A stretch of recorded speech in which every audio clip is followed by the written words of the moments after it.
संताचा उपकार संताचा उपकार वर्णावया नाही पार वर्णावया नाही पार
संताचा उपकार संताचा उपकार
संताचा उपकार, संताचा उपकार वर्णावया नाही पार.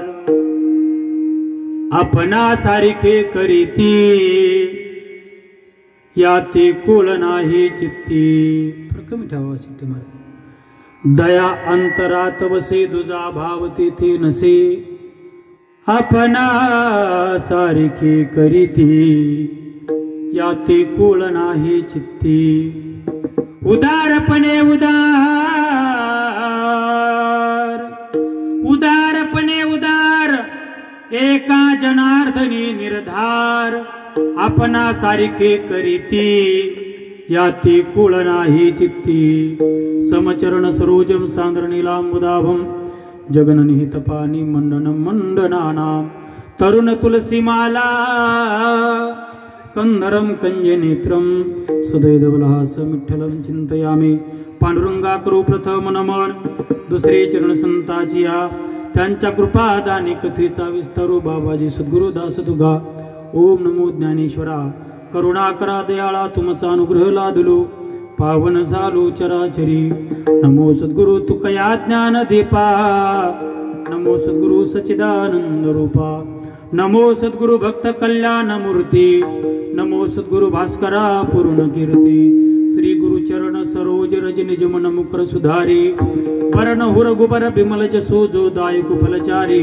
बुद्धिहीन तनु जानिके सुमिरो पवन कुमार. बलबुद्धि विद्या देहु मोहे हरौ पुलिस विकार. या कुंदेंदु तुषार हार धवला या शुभ्र वस्त्रावृता. या वीणा वरदंड मंडित करा या श्वेत पद्मासना. या ब्रह्माच्युत शंकर प्रभृतिभिर देवै सदा वंदिता. सामां पातु सरस्वती भगवती निशेष जाड्या पहा. शुक्लां ब्रह्म विचार सार परमा. माध्यम जगद्व्यापिनी वीणा पुस्तक धारिणी वेदां जाड्यांधकारा पहा. हस्ते स्फाटिक मालिकां विदधतीं पद्मासने संस्थिता. वंदेतां परमेश्वरीं भगवती बुद्धिप्रदा शारदा. जेने धर्म चितविलाची बळी. जेने धर्म चितविलाची बळी. तो संभाजी जाननवाडी. कावतरला जयाची कुडी. कावतरला जयाची कुडी. तया छत्रपती शिवबाराजांच्या चरण कमळी साष्टांग नमन करीत सो मस्तक हे पायावरी.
या वारकरी संतांच्या जयांचे केली स्मरण.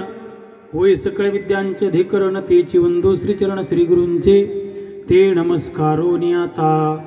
संताचा उपकार, संताचा उपकार वर्णावया नाही पार. आपणा सारखे करीती याती कुळ नाही चित्ती. प्रस्तुत कीर्तन निरूपण सेवेकरता निवडलेला अभंग.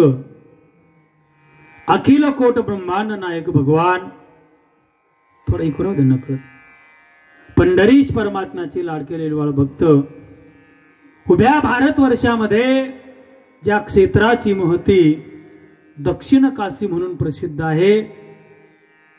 पैठण क्षेत्र निवासी शांती ब्रह्म एकनाथ बाबांचा 4 चरणाचा आणि संत महापुरुषांनी या जगावरती काय उपकार केला असं ज्या वेळेला नाथ बाबांना समाजानं विचारलं त्यावेळेला नाथ महाराजांनी काय उत्तर दिलं ते उत्तर म्हणजे आजचा अभंग. विठाला विठाला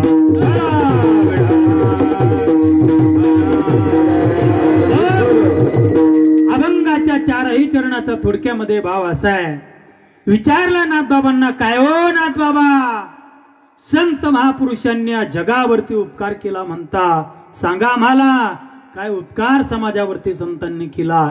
नाथ महाराज म्हणतात, गड्या हो, संत महापुरुषांनी जगावरती काय उपकार केला याचं वर्णन करायला ही वाचा प्रवृत्त झाली तर वाचा कुंठित व्हावी, वाचा बंद पडावी असा अलौकिक स्वरूपाचा दिव्य उपकार संत महापुरुषांनी जगावरती केला. संताचा उपकार वर्णावया नाही पार. संत महापुरुषांनी केलेल्या उपकाराचं वर्णन शब्दामध्ये होत नाही. महाराज थोडंसं सांगा आम्हाला उपकाराचं स्वरूप.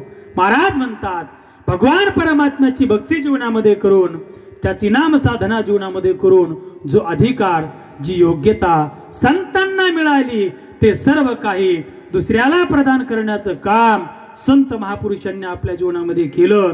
आणि कोण कोणत्या याती कुळामध्ये, कोण कोणत्या जाती धर्मामध्ये जन्माला आला याचा विचार संतांनी केला नाही. आपणासारखी करीती याती कुळ नाही चित्ती, याती कुळाचा विचार केला नाही. महाराज आपल्याला मिळालेली एखादी गोष्ट दुसऱ्याला देण्याकरता माणसाच्या अंतःकरणामध्ये दया असावी लागते. ती दया संत महापुरुषाकडे आहे का? महाराज म्हणतात, दया अंतरात वसे, तुझा भाव तेथे नसे. तुझा भाव संतांच्या ठिकाणी नाही. आणि या मृत्यू लोकांमध्ये उदारामध्ये उदार जर कोण असतील तर नाथ महाराज म्हणतात माझे संत आहेत. बरं का? उदारपणे उदार, एका जनार्दनी निर्धार, आपणासारखे करीती याती कुळ नाही चित्ती. विठाला विठाला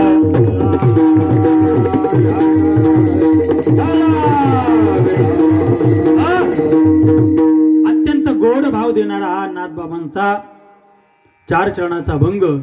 थोडा बेस कमी करा, 4 चरणाचा अभंग मी या ठिकाणी सेवी करता निवडलेला आहे. अभंगावरती यथामतीचा अवकाश, चिंतन करण्यापूर्वी थोडासा परिहार.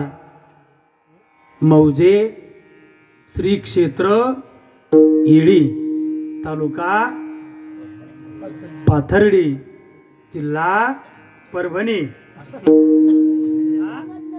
अहिल्यानगर, अहमदनगर नाही, आता नाव बदललं आता आहे का नाही, जी आर निघायचं बाकी आहे फक्त. अहिल्यानगर जिल्ह्यामधलं पाथर्डी तालुक्यामधलं परमार्थिक क्षेत्रामध्ये ज्या गावचं नाव उभ्या महाराष्ट्रामध्ये आहे असं येळी गाव. आणि या येळी गावामध्ये जगद्गुरु श्री तुकोबारायांचं पवित्र असणारं मंदिर. आणि या मंदिराच्या प्रांगणामध्ये गेल्या 25 वर्षापासून तन मन धनानं भक्तिभावानं चालू असलेला हा भव्य दिव्य अखंड हरिनाम सप्ताह. आणि या नाम सप्ताहातील आजची ही कीर्तनाची सेवा श्री हरिभक्तीपरायण परमपूज्य आदरणीय गुरुवर्य महंत बाबांच्या, रामगिरी बाबांच्या आज्ञेनुसार आज ही कीर्तनाची सेवा या ठिकाणी माझ्याकडे आहे. विठाला विठाला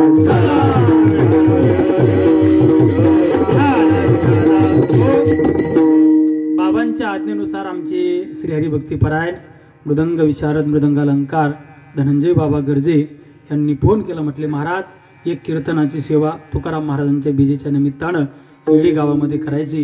म्हणून धनंजय बाबांच्या आज्ञेनुसार आणि बाबांच्या आज्ञेनुसार आज ही कीर्तनाची सेवा या ठिकाणी माझ्याकडे आहे.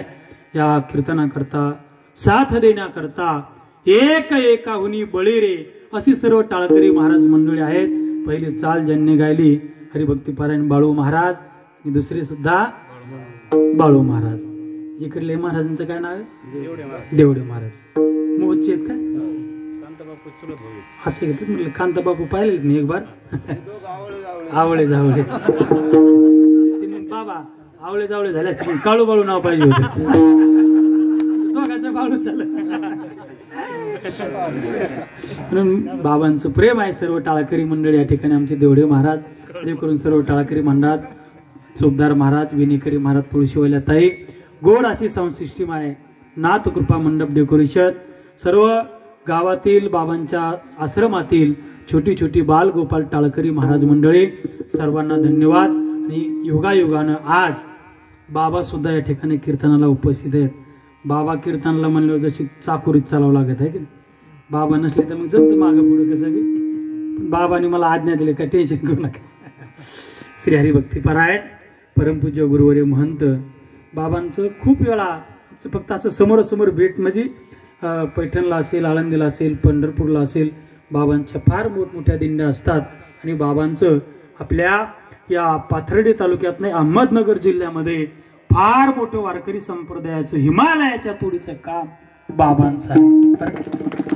आणि अगदी खेळीमेळी कधी अनेक मठाधिपती आहेत गोट्यावर बसलेले होते, एवढे मोठे मठाधिपती, असा स्वाभिमान कधी बाबांनी जीवनामध्ये बाळगला नाही. आणि बाबांचं एक वैशिष्ट्य आहे, आपल्या या 2 जिल्ह्यामध्ये अनेक गड आहेत, अनेक मठ आहेत, अनेक संस्थान आहेत. बीड जिल्ह्यात आणि अहमदनगर जिल्ह्यामध्ये बऱ्याच गडकऱ्यांचं, बऱ्याच संस्थानिकांचं ह्याचं त्याच्या संघ जमत नाही, त्याच्या संघ प्रत्येकाचं आहे, कुणाचं काय कुणाचं काय. परंतु बाबांचं जीवन असं आहे, बाबांच्या बद्दल आजपर्यंत तरी माझ्या कानावर असा शब्द नाही नकारात्मक. कुणीही बोललं बाबाबद्दल चांगलंच बोलणारी मंडळी आहे का महाराज. कारण जशी परिस्थिती असते त्या पद्धतीनं माणसाचं नाव निघत असतं. बाबांचं काम फार हिमालयाच्या तोडीचं आहे. आणि मी कीर्तन करावं आणि बाबांनी माझ्या कीर्तनात उभा राहावं, एवढा मोठा मी कीर्तनकार नाही बरं का. तरी सुद्धा बाबांचं वारकरी जीवन आहे. कुणाचंही कीर्तन असलं बाबा टाळ घेऊन कीर्तनामध्ये वारकरी संप्रदायाची सेवा करण्याचं काम करतात. प्रथमतः बाबांच्या चरणी नतमस्तक होतो आणि बाबांच्या आज्ञेनुसार ही सेवा माझ्याकडे आहे. बाबा जसा कृपा वर्षाव माझ्यावरती करतील त्या अनुषंगानं बरोबर 8:30 वाजता, बरोबर ना धनंजय महाराज, पहिलं रामकृष्ण हरी तुम्ही केलं, आता जय विठ्ठल किती वाजता करायचं ते माझ्या हातात आहे, जास्त नाही, बरोबर 8:30 ते 10:30. जॅकेटोली महाराज किती वाजता तर पुढं हो द्या, जास्त नाही घ्या ना, घ्या म्हणले तुम्ही तर 5-7 मिनिटं घेईल, तर तसं आपलं नियम आहे. बरोबर 8:30 ते 10:30 या कीर्तनाकरता गावातील सर्व उपस्थित माता भगिनी, पुरुष बांधव, तरुण बांधव सर्वांच्या उपस्थितीमध्ये ही सेवा पार पडते. आज योगायोगान आमचे जीवलग श्री हरिभक्तीपरायण गोरख भाऊ सुद्धा कीर्तनाला उपस्थित आहेत. आमची बरं का बाबा, गोरख भाऊचा माझा जवळजवळ 10 वर्षाचा परिचय, पण कीर्तनाला आज पहिलेच योग आहे का नाही, परिचय खूप दिवसाचा आहे. आमचे कीर्तन असं आहे, आमचं जिकडं वातावरण असं, जिकडं माले का तिकडं ताल असतो आमचा. ह्या पट्ट्यात कमी कीर्तन असतात. आता योगायोगामध्ये पागोरी पिंपरगावला कुणाची तरी गैरहजेरी होती. बाबांनी, धनंजय बाबांनी फोन केला, परिचय झाला, त्या माध्यमातून पुन्हा एकदा या परिसरामध्ये येण्याचा योग असतो आहे. म्हणून सर्वांच्या चरणी एकच प्रार्थना, ज्या ज्या वेळेला विठ्ठल विठ्ठल भजन होईल मुखानं नामस्मरण करा आणि हातानं हा टाळी वाजवा, विठाला विठाला.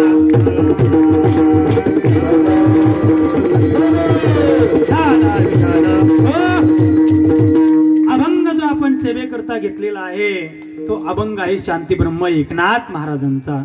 अभंग कुणाचा आहे मुलांनो, माझ्याकडे लक्ष द्यायचं. आता सारी टाळकरी मंडळी, कुणाचा आहे अभंग बाळा? शांती ब्रह्म एकनाथ महाराजांचा. ए तू पण लक्ष द्यायचं, पुढे इकडे असं स्टँड आहे. काळाची गरज आहे महाराज, की तरुण पोरं कीर्तनामध्ये आले पाहिजेत. भविष्य काळातले कार्यकर्ते यांच्यातूनच घडणार आहे, बरोबर आहे बाबा.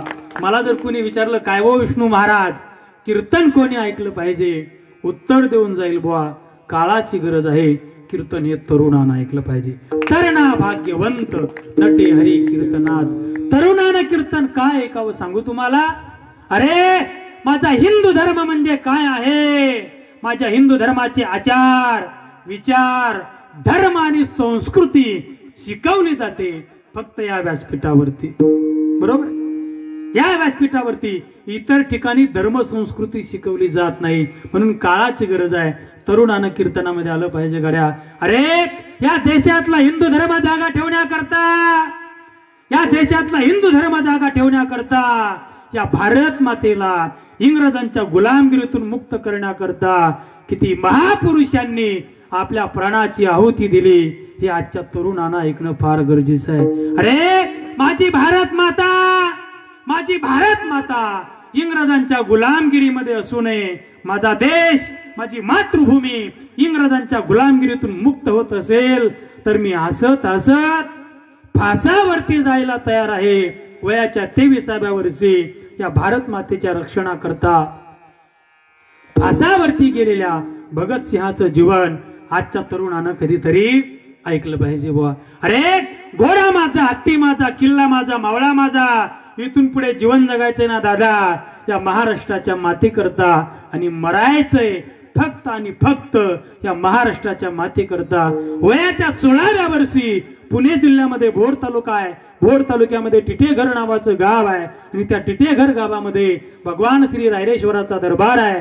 वयाच्या 16व्या वर्षी हिंदवी स्वराज्याची शपथ घेणाऱ्या राजाधिराज छत्रपती शिवराजांचं जीवन आजच्या तरुणानं कधीतरी ऐकलं पाहिजे. सद्गुरू भगवान बाबांचं जीवन, वामन भाऊ महाराजांचं जीवन, सद्गुरू भीमसिंह बाबांचं जीवन, सद्गुरू नारायण बाबांचं जीवन आजच्या तरुणानं कधीतरी ऐकलं पाहिजे. जेणेकरून या महापुरुषांनी आपल्या धर्माकरता किती खस्ता खाल्ल्या हे आजच्या तरुण पिढीच्या लक्षात येणं गरजेचं आहे. काय जीवन जगलं गड्या. भगवान बाबांना जीवनामध्ये काय त्रास भोगला, वामन भाऊ महाराजांनी काय त्रास भोगला, भीमसिंह बाबांनी काय त्रास भोगला, नारायण बाबांनी काय त्रास भोगला. जेवढे महापुरुष या महाराष्ट्र भूमीमध्ये जन्माला आले प्रत्येक महापुरुषाच्या वाट्याला त्रास हा ठरलेला होता. परंतु आमच्या संत महापुरुषांनी समाजाच्या उद्धाराचं साधन हातामध्ये घेतलं आणि संसाराच्या नावे घालवण्या शून्य प्रपंचिक जीवनाचा त्याग केला. प्रपंचिक जीवन या महापुरुषांनी जीवनामध्ये स्वीकारलंच नाही आणि वाढता पुण्य धर्म केला. धर्माचं कार्य करण्याचं काम या महापुरुषांनी जीवनामध्ये केलं. आणि या तरुण पिढीनं कीर्तनामध्ये येऊन या महापुरुषांचं जीवन ऐकणं फार गरजेचं आहे, फार गरजेचं आहे. बरं का बाळा, अभंग कुणाचा घेतलाय आपण सेवेला? नाथ महाराजांचा. नाथ महाराजांची समाधी कुठे रे बाळा? पैठण. कुठं शिकालं रे पैठण? माहित नाही, सांगितलं बरोबर, धन्यवाद. टाळी वाजव एक बार त्याच्याकडे. नाथ महाराजांची समाधी पैठणला आहे. माऊली तुम्ही सांगू शकता भगवान बाबाची समाधी कुठे? म्हणतो आहे सासऱ्याच्या गावाला.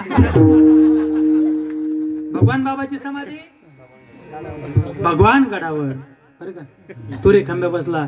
भीमसिंह बाबाची समाधी कुठे? भगवान गडावर. नारायण बाबांची समाधी तारकेश्वर गडावर. नगद नारायण महाराजांची समाधी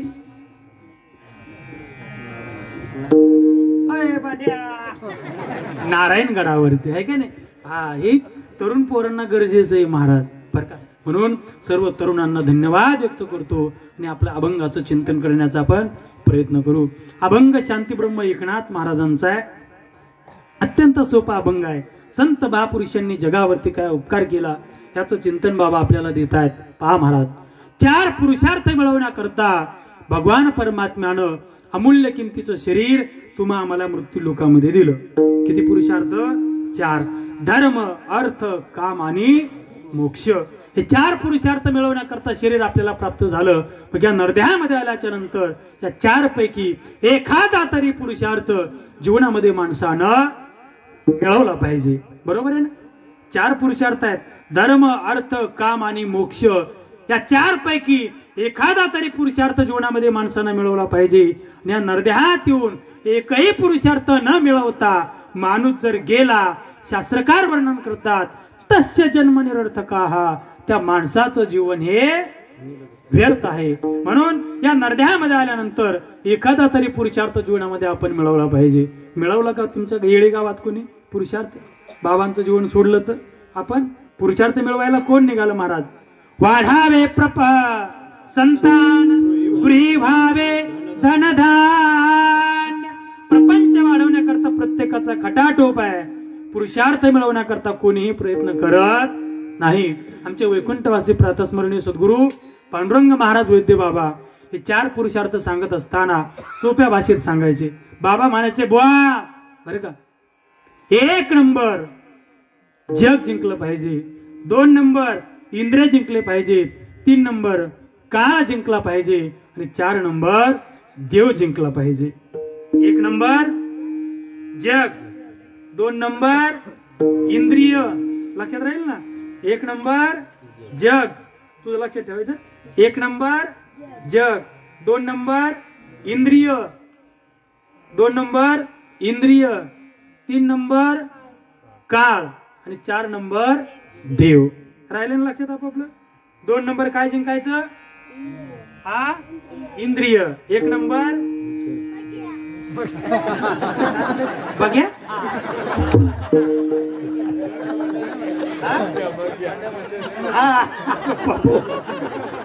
यांनी तर हार्दिक पांड्याची विकेट घेतली, जरूर आउट केलं.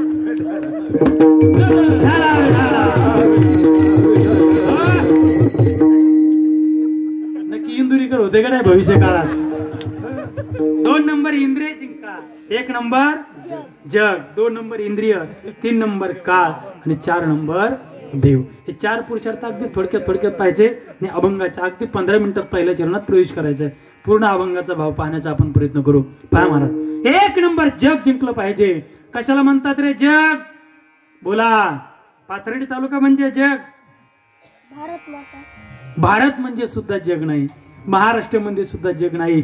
भारत देशासारखे शेकडो देश ज्या वेळेला आपण एकत्र करू त्यावेळेला जग या 2 अक्षरी शब्दाची निर्मिती होते. आपण जग जिंकू शकत नाही. का जिंकू शकतो गोरख भाऊ? काही लोकांना घर जिंकता येणार, जग तर फार दूर राहिलं आहे की नाही?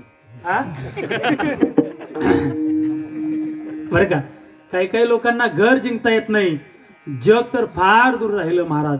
आपण जग जिंकू शकत नाही. परंतु जगाचा इतिहास जर पाहिला, अनेक महापुरुषांनी जगावरती सत्ता गाजवली. व इतिहास जर वाचला, सिकंदर नावाचा राजा होऊन गेला, त्या सिकंदरानं अर्ध विश्व आपल्या ताब्यात घेतलं होतं.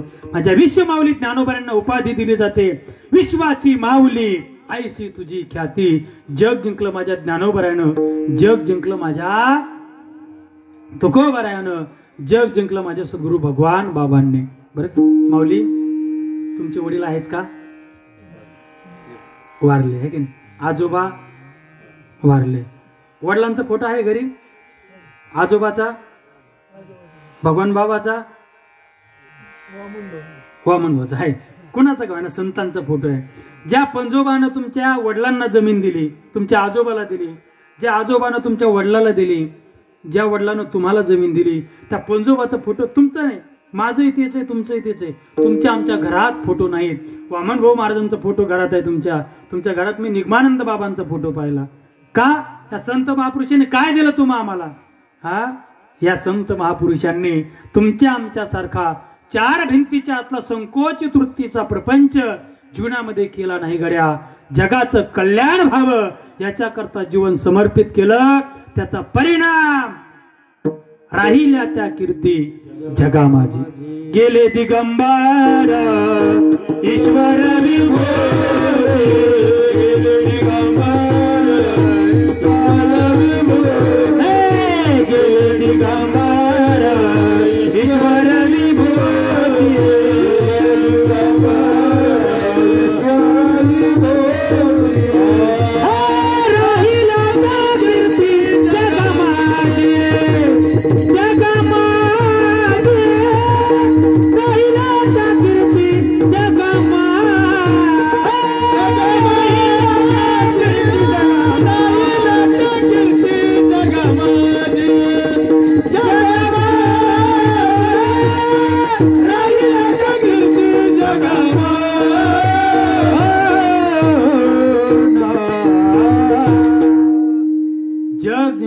सद्गुरु भगवान बाबांनी. आपण जग जिंकू शकत नाही गोरख भाऊ. घर जिंकता येणार काही माणसाला. घरात किती माणसं असतात हो? 10, 5. काही ठिकाणी हम दो हमारे दो, पहिले दो. मसन वाटत आहे की गाव लवकर जिंकतात नाही. घर जाऊ द्या. गाव सरपंच आलेत का कीर्तनाला? नाही आले, मागे असं कुठं काय ना. गाव सुद्धा जिंकणं बाबा फार अवघड असतं. गाव सरपंचांना विचारा, गाव जिंकण्याकरता किती यातना असतात. बरं का. एक बार मी लढून पाहिले म्हणून मला अनुभव आहे बाबा. तुम्ही म्हणता तुला काय हौस आली बा सरपंच व्हायची, बरोबर बोलो माहिती हे पण काय नाही बरं का. प्रयत्न केला मी सुद्धा एक बार गाव जिंकण्याचा. धनंजय महाराज, गाव जिंकणं एवढं सोपं आलंय बघा तर सांगतोय देण झालंय बरं का. तुम्ही म्हणता तुला काय बा सरपंच, आता चांगला कीर्तन आहे, महाराष्ट्रभर फिरतो, तुला काय हौस आली सरपंच व्हायची. अहमदनगर जिल्ह्यामध्ये तुमच्या पारनेर नावाचा तालुका आहे आणि पारनेर तालुक्यामध्ये हिवरे बाजार नावाचं गाव आहे. त्या गावचे सरपंच आहेत पोपटराव पवार साहेब बरं का. पोपटराव पवार साहेबांच्या गावामध्ये मी अनेक वेळा म्हणजे जवळजवळ आळंदीला असताना 2003 ते 2011 पर्यंत दरवर्षी पखवाज वाजवायला जायचे. तुमच्याच पाथर्डी तालुक्यातले बाबासाहेब महाराज मतकर आणि आम्ही दोघं जण तिथं जवळजवळ 10-12 वर्ष सप्ताहाला. पवार साहेबांना एक दिवस पोपटराव पवार साहेबांना म्हटलं, साहेब निर्मल ग्राम योजनेच्या अध्यक्षपदावरती महाराष्ट्राच्या तुम्ही आहात. आमचंही गेवराई तालुक्यात छोटंसं जळगाव नावाचं गाव आहे. शासनानं तुम्हाला 100 गावं दत्तक घ्यायला सांगितलेत. एका गावाला 1 कोटी रुपये निधी. आमचा बी नंबर लागला तर पहा वशिल्यानं. म्हटले महाराज तसा नंबर लागणार. म्हटलं काय करावं लागेल. अगोदर तुम्हाला तुमचं गाव हागणदारी मुक्त करावं लागेल. काय अडचण नाही म्हटलं करतो. गाव हागणदारी मुक्त बनवलं. पुन्हा साहेबाकडे म्हणलं, साहेब झाला आता हागणदारी मुक्त गाव, द्या निधी. म्हटले तसा निधी देता येणार नाही, तुम्हाला गावचं सरपंच व्हावं लागेल. बाबा बाबा म्हणलं अवघडच काम झालं बाबा. नेमकं योगायोगाने निवडणूक जवळ आली होती. चला म्हणलं लढू जे ते कर. पॅनल वगैरे तयार केला. फक्त माझ्याकडून पॅनल तयार करताना थोडंसं हुकलं. मी सारे जे मेंबर होते ते माळकरी निवडले. लक्षात आलं. सारे माळकरी निवडले. पैठणला नेऊन त्याला मोठ्या टपुऱ्या माळी गाड्यात घातल्या. फॉर्म भरण्याचा कार्यक्रम जाहीर झाला. आम्ही गेलो फॉर्म भरायला. कुठं? बांधकाम विभागात आहे का नाही. फॉर्म कुठं भरावं लागते. हा तहसील कार्यालयात गेलो महाराज. फॉर्म भरायला गेलो ते तिथं म्हणले अगोदर घरपट्टी भरा. जीवनात पहिली बार 1100 रुपये घरपट्टी भरली. फॉर्म वगैरे भरले महाराज. 2 दिवसानं चिन्ह आले. गोरख भाऊ मला चिन्ह आलं छताचा पंखा. चिन्ह काय आलं मला? छताचा पंखा बरं का. प्रचार यंत्रणा चालू झाली. गावातले सर्व तरुण पोर आम्ही एकत्र आलो. पुढं 5-50 मुलं चालायचे, पाठीमागं 5-50 मुलं चालायचे. सरपंच पदाचा उमेदवार मी. 5 वर्ष झाले या गोष्टीला. आता सरपंच पदाचा उमेदवार मी. गाव जिंकणं एवढं सोपं नाही पहा. पुढचे पोरं म्हणायचे येऊन येणार कोण. पुढचे काय म्हणायचे? येऊन येणार कोण. पाठीमागचे म्हणायचे बाबा शिवाय हायच कोण. माझी ताशी छातीच फुगायची. मला झालो गड्या सरपंच गाव झालं. येऊन येणार कोण, बाबा शिवाय हायच कोण. प्रचार चालू झाला. बोलता बोलता मतदानाचा दिवस उजाडला. सकाळी उठलो मी 5 वाजता. देवाचा हनुमंतराचा अभिषेक केला. चला म्हटलं साऱ्यात अगोदर काय करू आपण. साऱ्यात अगोदर मतदान करू. गाडीतलं एक कीर्तनाचं नारळ घेतलं ते ईव्हीएम मशीनला फोडायला. गुलाल अगरबत्ती वाहिली. साऱ्यात अगोदर नारळ फोडला आणि साऱ्यात अगोदर बटन दाबलं. कशाचं? कमळाचं नाही, छताचा पंखा. बटन दाबलं. म्हटलं एकदा का फॅनचं बटन दाबलं सकाळी दिवसभर भिंगत राहील. पण बाबा काय दुपाराच कुठं व्होल्टेज कमी पडलं मिळत नाही लागला. हे लक्षात आलं ना तुमच्या. दुपाराच व्होल्टेज कमी पडलं. निवडणुकीचा दिवस संपला. 6 वाजता बस आली. पेट्या बसमध्ये टाकल्या. मला तर अंदाजच आला गोरख भाऊ टांगा पलटी. पॅनल येत नाही तर काय मार. जो राजकारणातला जाणकार आहे ना, वार्ड क्रमांक 1 मधून आला, 2 मधून आला. चेहऱ्यावरून काही माणसाला ओळखतं. ह्या माणसाने कोणत्या पार्टीला मतदान केलं. मला तर ओळखतं बघतो. तुम्हाला काय माहिती. मी हवामानाचा अंदाज घेतला. म्हटलं नाही लय मोठा फरक पडायला लागलाय. टांगा पलटी. 2 दिवसानं पुन्हा तरुण पोरं एकत्र आले. बाबा 4 स्कॉर्पिओ लावल्यात, 2-3 बोलेरो आहेत, डीजेवाला सांगितलाय. म्हटलं जाऊ नका. कशाला 25,000 रुपये खर्च लागला तुम्हाला. अजिबात जायचं. चाललो माझं शेतात डाळिंबाला फवारा घ्यायचा. म्हटलं मला मी चाललो. नाही म्हणलं चला. म्हटलं अजिबात यायचं नाही. अपमान करून घ्यायचं असलं तुम्हाला जा. गेले महाराज कुठं? गेवराईला. निकाल आमच्या गावचा नंबर होता गुरुभाऊ. दुपारी 1:30 वाजता. मी 1 वाजता आमच्या जोडीदाराला फोन लावला. दिगंबर लागला की निकाल. म्हणला बाबा 15 मिनिटं थांबा. फोन बंद. पुन्हा 15 मिनिटांना लावला. दिगंबर लागला का निकाल? म्हणलं 2च मिनिटं थांब. पुन्हा 2 मिनिटं लावला. लागला का नंबर? आला का आपल्या गावचा नंबर? तो म्हणला बाबा निकाल लागला. तो काय म्हणला मला? निकाल लागला. मी विचारायला पाहिजे होतो कोण आलं काय आलं, मी बाकीचं काहीच विचारलं नाही. बाबा मी डायरेक्ट इकडून म्हटलं आणू का गुलाल? काय म्हटलं त्याला? आणू का गुलाल? तो माझा मित्र लई नम्र होता. तो म्हणला बाबा आपल्याला गुलाल नाही, आपल्याला बुक्का लागला. बुक्का काय लागला? गाव जिंकणं एवढा अवघड आहे महाराज. मी अनुभवलेले म्हणून सांगितले बरं का. गाव लवकर जिंकता येत नाही. आपण जगावरती कधी सत्ता गाजवणार? जग जिंकलं माझ्या भगवान बाबांनी, जग जिंकलं माझ्या सद्गुरू जोग महाराजांनी, जग जिंकलं गड्या, जग जिंकलं सद्गुरू जोग महाराजांनी. 1917 साली आळंदी क्षेत्रामध्ये महाराष्ट्रातली नाही, भारतातली नाही, विश्वातली पहिली अशी संस्था स्थापन केली की ज्या संस्थेमध्ये शिक्षकांना पगार नाही आणि विद्यार्थ्यांना फीस नाही. बरं का, घडवले गड्या विद्यार्थी आमच्या जोग महाराजांच्या संस्थेनं. सद्गुरू भगवान बाबांचं जीवन घडलं, जोग महाराजांच्या संस्थेनं घडवलं. वामन भाऊ महाराजांचं जीवन घडवलं, जोग महाराजांच्या संस्थेनं घडवलं. बरं का, परमपूज्यने नारायण बाबांचं जीवन घडवलं, जोग महाराजांच्या संस्थेनं घडवलं. हिमालयाच्या तुडीचे महापुरुष जोग महाराजांच्या संस्थेने या महाराष्ट्राला दिले. हा जग जिंकलं माझ्या सद्गुरू जोग महाराजांनी.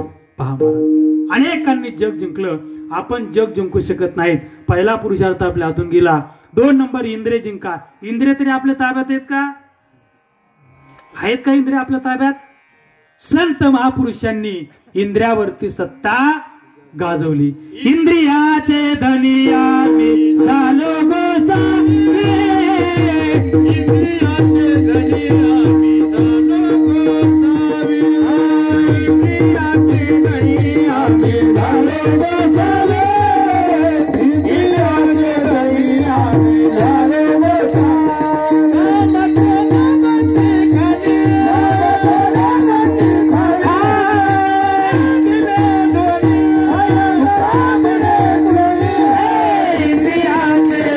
झालो गोसावी, इंद्रियाचे धनी आम्ही झालो गोसावी, इंद्रियाचे धनी आम्ही झालो गोसावी.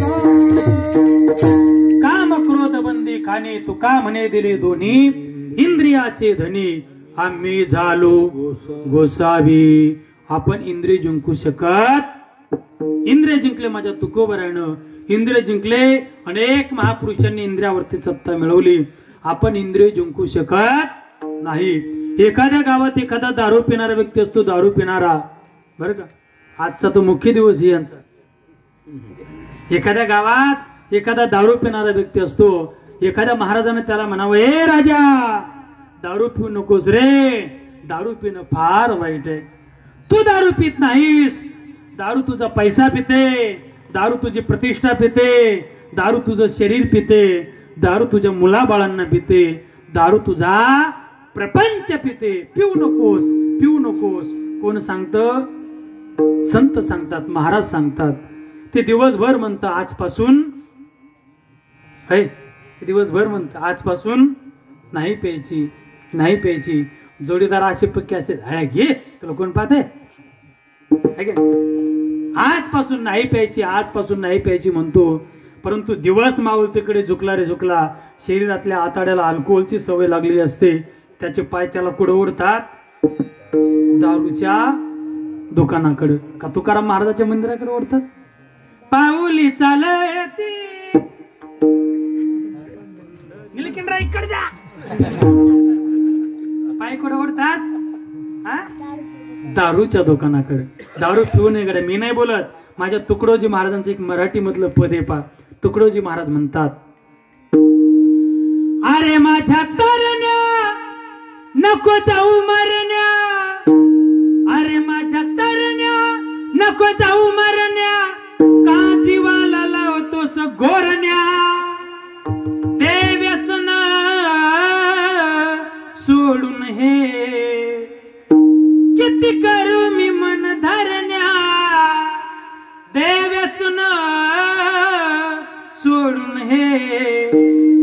किती करू मी मन धरण्या हे ना दारू पिऊ नये आपण इंद्रिय जिंकू शकत नाही. 2 नंबरचा पुरुषार्थ आपल्यातून गेला. 3 नंबरचा पुरुषार्थ आहे काळ जिंका. काळ घडी घडी काळ वाटयाची पाहे अजूनही किती आहे अवकाश. काळ सुद्धा आपण जिंकू शकत नाही. संत महापुरुषांनी काळ जिंकला.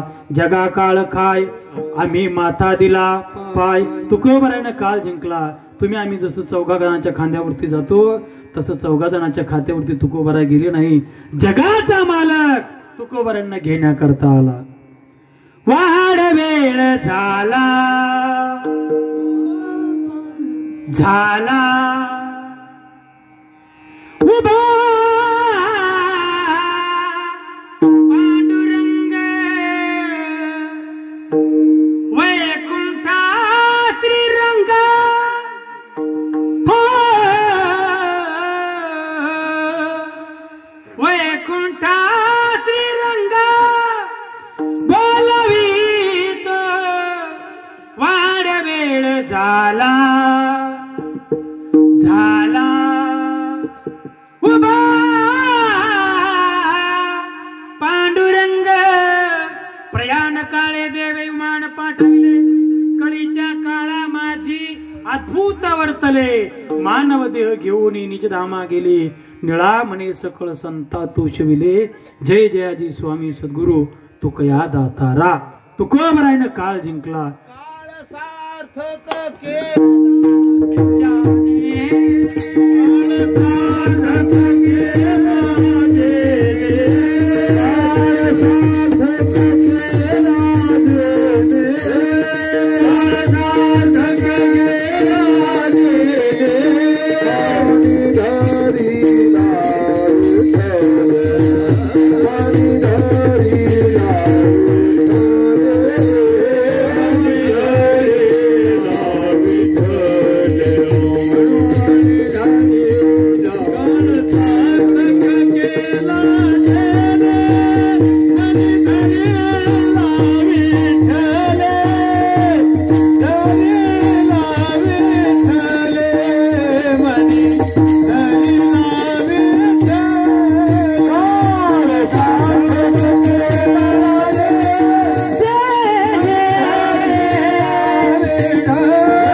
धरिला विठ्ठल.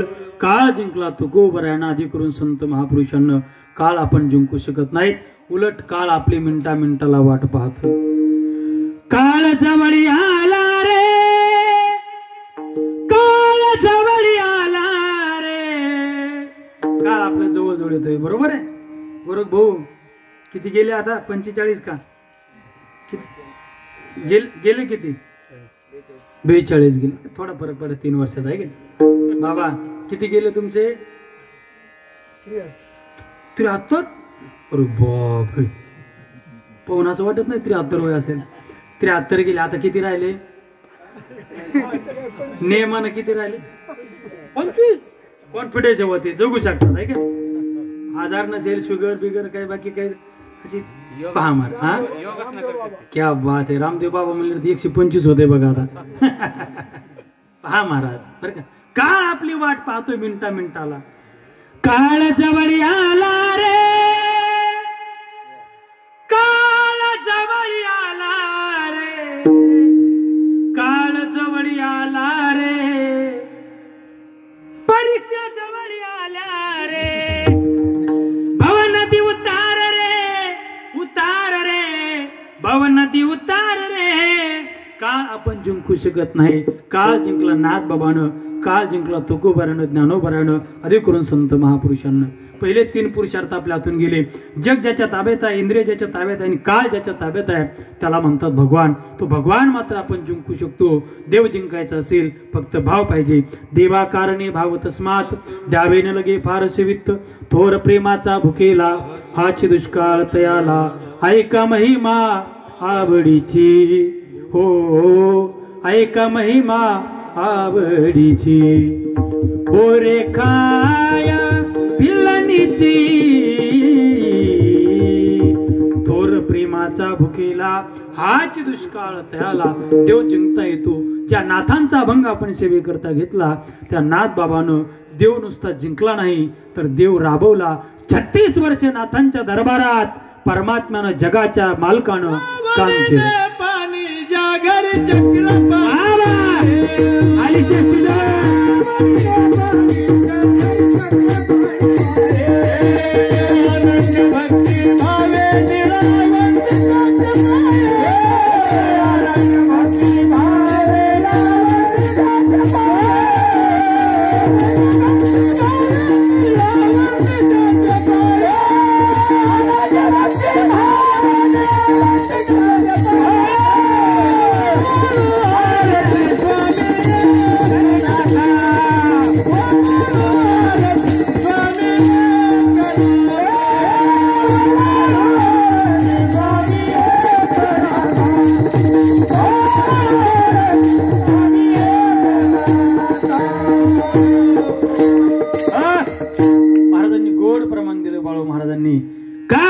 ज्या घरी पाणी चक्र पाणी वाहे. जगाच्या मालकानं किती वर्ष काम केलं नाथांच्या दरबारात? 36 वर्षे काम केलं. जे वाट्याला येईल ते काम केलं श्रीखंड्याच्या रूपात. बरं का, भगवान परमात्म्यानं श्रीखंड्याचं रूप धारण केलं. काशीवरनं देव निघाला. दरमजल मुक्काम करत करत नाथ बाबांच्या वाड्याच्या समोर जगाचा मालक आला. नाथ बाबांना आवाज दिला, नाथ महाराज आहात का घरामध्ये? नाथ महाराज वाड्याच्या समोर उभा टाकले. कोण आहात? कुठून आलात? कोण विचारतय? नाथ महाराज. कुणाला?